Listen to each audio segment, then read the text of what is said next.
Hi అండి, welcome back to my channel. ఈ వీడియోలో హెల్దీ రెసిపీ అయిన బీట్రూట్ కర్రీని టేస్టీగా ఎలా చేయాలో చూద్దాం. బీట్రూట్ కర్రీ అంటే చాలామందికి నచ్చదు. మీరు ఈ విధంగా చేసి పెట్టారంటే నచ్చని వాళ్ళు కూడా ఇష్టంగా తింటారు.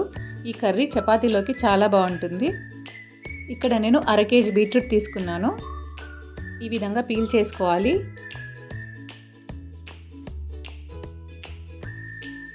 పీల్ చేశాక నీట్గా కడిగి ఈ విధంగా తురమాలి.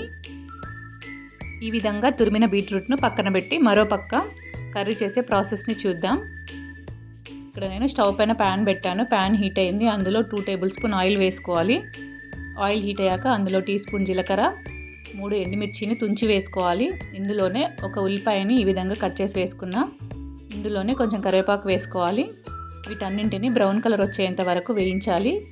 ఇప్పుడు ఇందులో ఒక 4 వెల్లుల్లి రెబ్బలను తీసుకొని చిన్నగా కట్ చేసి వేసుకోవాలి. వెల్లుల్లి రెబ్బలు వేస్తే కర్రీకి టేస్ట్ చాలా బాగుంటుంది. ఇప్పుడు ఇవన్నీ వేగాయి. ఇందులోనే ఒక టీ స్పూన్ పసుపు వేశాను. ఇప్పుడు ఇవన్నీ కలిపి మనం ముందుగానే తురిమి పెట్టుకున్న బీట్రూట్ తురుమును ఇందులో వేసుకొని చక్కగా కలపాలి, అన్నీ కలిసేలాగా. ఈ విధంగా కలుపుతూ 1 నిమిషం పాటు ఫ్రై చేసుకోవాలి. ఈ విధంగా ఫ్రై చేసుకుంటే పచ్చిదనం అనేది పోతుంది. ఈ విధంగా 1 నిమిషం పాటు ఫ్రై చేసుకున్నాక మూత పెట్టి ఒక 10-15 నిమిషాలు మీడియం ఫ్లేమ్లో కలుపుతూ మగ్గించుకోవాలి. మధ్య మధ్యలో కలుపుతూ ఉండాలి, లేదంటే అడుగు మాడుతుంది. ఈ విధంగా 15 నిమిషాల తర్వాత మూత తీసి చూశాను, చక్కగా మగ్గింది. ఇప్పుడు ఇందులో మన రుచికి సరిపడా కారం, రుచికి సరిపడా ఉప్పు వేసుకోవాలి. వీటన్నింటినీ చక్కగా కలిసేలా కలుపుకోవాలి.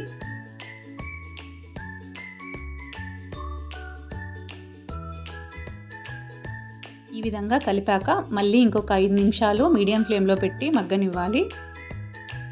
5 నిమిషాల తర్వాత మూత తీసి చూస్తే బీట్రూట్ కర్రీ రెడీ. ఈ కర్రీ ఆరోగ్యానికి కూడా చాలా మంచిది అండ్ చపాతీతో తినండి, చాలా బాగుంటుంది టేస్ట్. మీరు ఈ విధంగా ట్రై చేసి ఎలా వచ్చిందో కామెంట్ చేయండి.